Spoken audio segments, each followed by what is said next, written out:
ned på den røde plads. Han siger, han tager til Syrien i morgen. Jamen jeg håber sgu bare, han vender helt skindet hjem. At vi ser ham her på pladsen igen. At vi ser ham her på pladsen igen.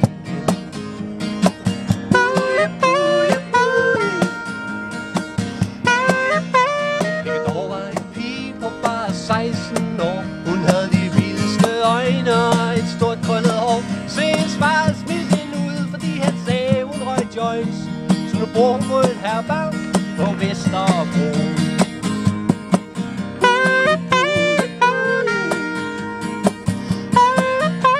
Der er ingen tid at spille, så hvad venter vi på? De allerstørste drømme vokser ud af det blå. Hvis du lytter forsigtigt, ligger øret på skroget godt. Der er tusindvis af ting at tage fat på. Men vil du gøre en forskel, må du starte i det små.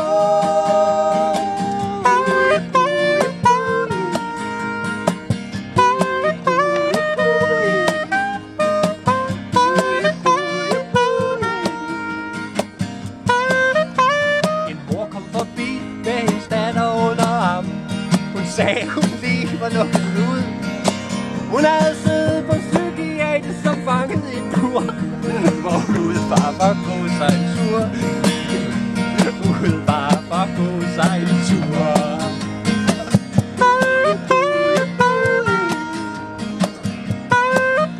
Der er en verden til forskel på den røde plads.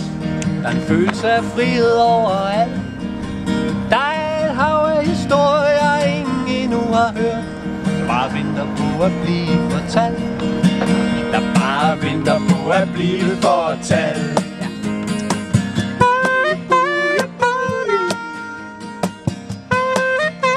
Der er ingen tid at spille, så hvad venter vi på? De allerstørste drømme vokser ud af det blå. Hvis du lytter forsigtigt, ligger øret på skroget godt. Der er tusindvis af ting at tage fat på. Men vil du gøre en forskel, må du starte i det små.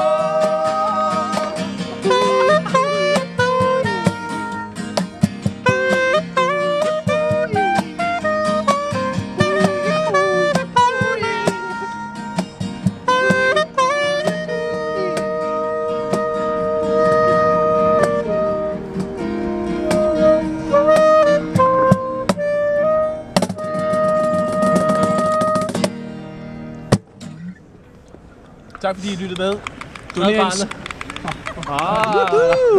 Yes! Vi ses på Betty Nansen den 21. december til Red Barnets støtteindsamling.